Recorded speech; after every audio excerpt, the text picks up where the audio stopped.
আসসালামু আলাইকুম। আজকে তৈরি করে দেখাবো 1 পাউন্ড ওজনের একদম পারফেক্টভাবে তৈরি ভ্যানিলা স্পঞ্জ কেক। আমার আজকের এই কেকের রেসিপিটি আপনারা যদি A to Z ফলো করে বাসায় কেক তৈরি করেন তাহলে আপনাদের কেকে কিন্তু একদম পারফেক্ট হবে। ভ্যানিলা স্পঞ্জ কেক তৈরি করার জন্য শুকনো উপকরণগুলোকে ভালোভাবে চেলে নিচ্ছি। তো এখানে আমি নিয়েছি হাফ কাপ পরিমাণে ময়দা আর 2 টেবিল চামচ পরিমাণে নিয়েছি কর্নফ্লাওয়ার আর হাফ চা চামচ দিয়ে দিচ্ছি বেকিং পাউডার। শুকনো উপকরণগুলোকে খুব ভালোভাবে চেলে নেব যাতে করে এর মধ্যে কোনো প্রকারের লাম্পস না থাকে। শুকনো উপকরণগুলো চেলে নেওয়া হয়ে গেলে একটা হ্যান্ড হুইস্ক দিয়ে খুব ভালোভাবে একসাথে সব কিছু মিশিয়ে নিতে হবে। সব কিছু ভালোভাবে মিশিয়ে নেওয়া হয়ে গেলে এবার এটাকে একটা সাইডে ঢাকনা দিয়ে ঢেকে রেখে দিব। এবার আরও একটি পাত্রে নিয়েছি 2টা ডিমের সাদা অংশ। ডিমের সাদা অংশ থেকে কুসুমটা আমি অফিস কিনে আলাদা করে নিয়েছি। এবার এটা ইলেকট্রিক বিটার দিয়ে মিডিয়াম স্পিডে কিছুক্ষণ বিট করে নেব। 30 থেকে 40 সেকেন্ডের জন্য বিট করে নিলে কিন্তু দেখবেন ডিমের কালারটা অনেকটা ফোমি একটা ভাব চলে এসেছে। ডিমের মধ্যে যখন এরকম একটা ফোমি ভাব চলে আসবে এ পর্যায়ের মধ্যে দিয়ে দিব হাফ কাপ পরিমাণে চিনি। চিনিটাকে হাফ কাপ মেপে তারপর ব্লেন্ডার জারে দিয়ে গুঁড়ো করে নিয়েছি। চিনিটাকে একবারে দিবেন না, চেষ্টা করবেন 2 থেকে 3 বারে ডিমের মিশ্রণের সাথে মিশিয়ে নেওয়ার। প্রথম স্টেপে কিছুটা পরিমাণে চিনি দিয়ে দিয়েছি। এবার মিডিয়াম স্পিডে কিছুক্ষণ বিট করে নেব। বিট করে নেওয়া হয়ে গেলে আরও কিছুটা পরিমাণে চিনি দিয়ে আরও কিছুক্ষণ বিট করে নিতে হবে। এরকম করে 3 স্টেপে চিনিটাকে দিয়ে ডিমের সাথে খুব ভালোভাবে মিশিয়ে নিতে হবে। 3 থেকে 4 মিনিট বিট করে নেওয়ার পরে কিন্তু দেখবেন ডিমের মেলানটা পারফেক্টভাবে তৈরি হয়ে যাবে।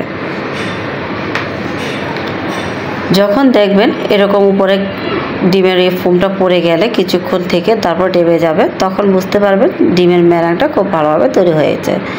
এবার এর মধ্যে দিয়ে দিচ্ছি 2টা ডিমের কুসুম আর হাফ চা চামচ পরিমাণে দিয়ে দিচ্ছি ভ্যানিলা এসেন্স। আমি এখানে রেডমিন ব্র্যান্ডের ভ্যানিলা এসেন্সটা ব্যবহার করেছি। এবার একদম লো স্পিডে ডিমের কুসুম আর ভ্যানিলা এসেন্সটা ডিমের সাদা অংশের সাথে খুব ভালোভাবে বিট করে নেব 30 সেকেন্ডের জন্য।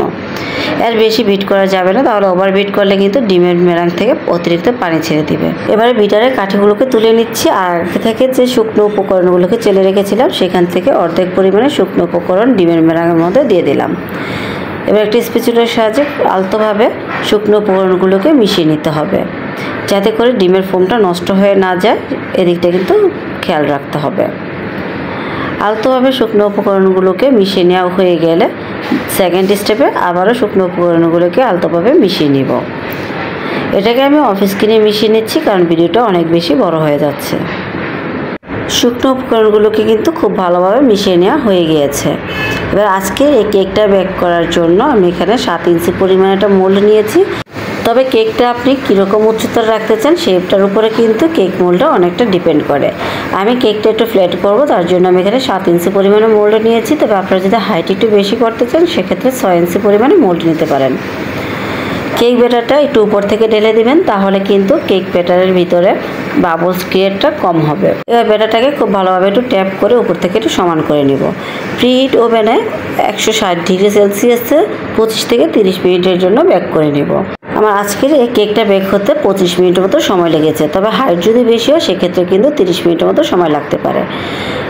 কেকটা ওভেন থেকে নামিয়ে একটা টাওয়াল দিয়ে ঢেকে রেখেছিলাম, এতে করে কেকের ভিতরে অনেক বেশি ময়েস্ট হবে। কেকটা ঠান্ডা করে মোল্ড আউট করে নিচ্ছি। প্রথমে একটা ছুরি দিয়ে সাইড থেকে একটু ছাড়িয়ে নিব। ছুরি দিয়ে সাইড থেকে ছাড়িয়ে নিলে কিন্তু মোল্ড আউট করতে অনেক বেশি সহজ হবে। দেখলেন তো কত সুন্দরভাবে মোল্ড আউট হয়ে গেল। আমি যে বেকিং পেপারটা বিছিয়ে নিয়েছিলাম সেই বেকিং পেপারটা এবার তুলে নিচ্ছি। কেকটা কতটা পারফেক্ট হয়েছে সেটা কিন্তু ভিডিও স্ক্রিনে দেখে বুঝতে পারছেন। আর কেকের মধ্যে কিন্তু খুব সুন্দর একটা কালারও চলে এসেছে। কেকটা কিন্তু অনেক বেশি সফট ছিল। এবার কেকটাকে আমি ডেকোরেশনের জন্য 2টা স্লাইস করে নেব। তবে আপনারা চাইলে কিন্তু 3টা স্লাইসও করে নিতে পারেন।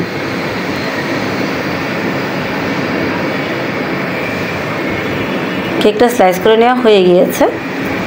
এবার একটা স্লাইসের মধ্যে আমি কিছুটা পরিমাণে সুগার সিরাপ দিয়ে দিচ্ছি। 2 টেবিল চামচ চিনি আর 1/3 কাপ পরিমাণে পানির মধ্যে চিনিটাকে গলিয়ে নিয়েছি। খুব ভালোভাবে সুগার সিরাপ দিয়ে দেওয়া হয়ে গেলে এবার এর মধ্যে দিয়ে দিচ্ছি বিট করে রাখা হুইপ ক্রিম। হুইপ ক্রিমটা আমি অফিস কিনে তৈরি করে রেখেছিলাম। হুইপ ক্রিমটা দিয়ে খুব ভালোভাবে একটু সমান করে নেব। প্যালেট নাইফ দিয়ে খুব ভালোভাবে সমান করে নিতে হবে। আপনারা চাইলে কিন্তু এখানে পাইপিং ব্যাগেও হুইপ ক্রিমটা ইউজ করতে পারেন, তবে আমার কাছে এভাবে বেশি সহজ লেগেছে, তাই আমি এভাবেই ক্রিমটা সেট করে নিয়েছি। প্রথম লেয়ারে ক্রিমটা দিয়ে দেওয়া হয়ে গেলে আমি এখানে কিছুটা হোয়াইট চকলেট গানাশ দিয়ে দিচ্ছি। হোয়াইট চকলেট গানাশটা দিলে কেকটা খেতে অনেক বেশি মজার হয়, তবে এটা অপশনাল, চাইলে দিতে পারেন অথবা স্কিপও করতে পারেন। চকলেট গানাশটা দিয়ে উপরে আরও একটা লেয়ার দিয়ে দিচ্ছি। এই লেয়ারটার উপরে আরও কিছুটা পরিমাণে সুগার সিরাপ অ্যাড করে দিব। সুগার সিরাপের পরিমাণ কিন্তু একদম অতিরিক্ত দেওয়া যাবে না, তাহলে কেক থেকে কিন্তু অতিরিক্ত পানি ছেড়ে দিবে, তাই পরিমাণ মতো সুগার সিরাপটা ব্যবহার করতে হবে। সুগার সিরাপ দিয়ে দেওয়া হয়ে গেলে প্যালেট নাইফ দিয়ে আবারও আমি হুইপ ক্রিমটা দিয়ে দিচ্ছি।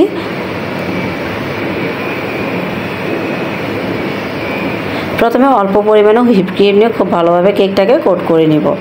অল্প করে দিয়ে কোট করে নেওয়া হয়ে গেলে কেকটাকে 10 মিনিটের জন্য ফ্রিজে রেখে দিয়েছিলাম। 10 মিনিট পর ফ্রিজ থেকে বের করে হুইপ ক্রিম দিয়ে কেকটাকে কভার করে নিব। তো আপনারা চাইলে কিন্তু অ্যাট এ টাইম এই কাজটা করে নিতে পারেন। ফ্রিজে রেখে নিলে ফিনিশিংটা অনেক বেশি ভালো হয়। পুরোটুকু কেক আমি হুইপ ক্রিম দিয়ে কভার করে নিয়েছি। কেকটা কভার করে নেওয়া হয়ে গিয়েছে। এবার উপর থেকে আমি কিছুটা হোয়াইট চকলেট গানাশ দিয়ে দিচ্ছি। এবার একটা প্যালেট নাইফ দিয়ে গানাশটাকে একটু সমান করে দিব। পুরোটুকু কেক আমি চকলেট গানাশ দিয়ে কভার করে নিয়েছি। আর কেকটা ডেকোরেশনের জন্য আমি কয়েকটা ডার্ক চকলেট দিয়ে টপার তৈরি করে নিয়েছিলাম, সে টপারগুলোকে দিয়ে দিচ্ছি। আর সাইড থেকে কিছুটা মাল্টি কালারের সুইট বল দিয়ে দিচ্ছি, এতে করে কেকটা অনেক বেশি সুন্দর লাগবে দেখতে। তবে আপনারা আপনাদের পছন্দ অনুযায়ী কেকটাকে ডেকোরেশন করে নিতে পারেন। আজকের এই কেকের রেসিপিটি কেমন লাগলো প্লিজ কমেন্ট বক্সে কমেন্ট করে জানাতে ভুলবেন না। রেসিপি ভালো লাগলে প্লিজ আমার চ্যানেলটা সাবস্ক্রাইব করে পাশে থাকা বেল আইকনটি ক্লিক করে রাখবেন, এতে করে নতুন রেসিপিটি সবার আগে আপনার কাছে পৌঁছে যাবে।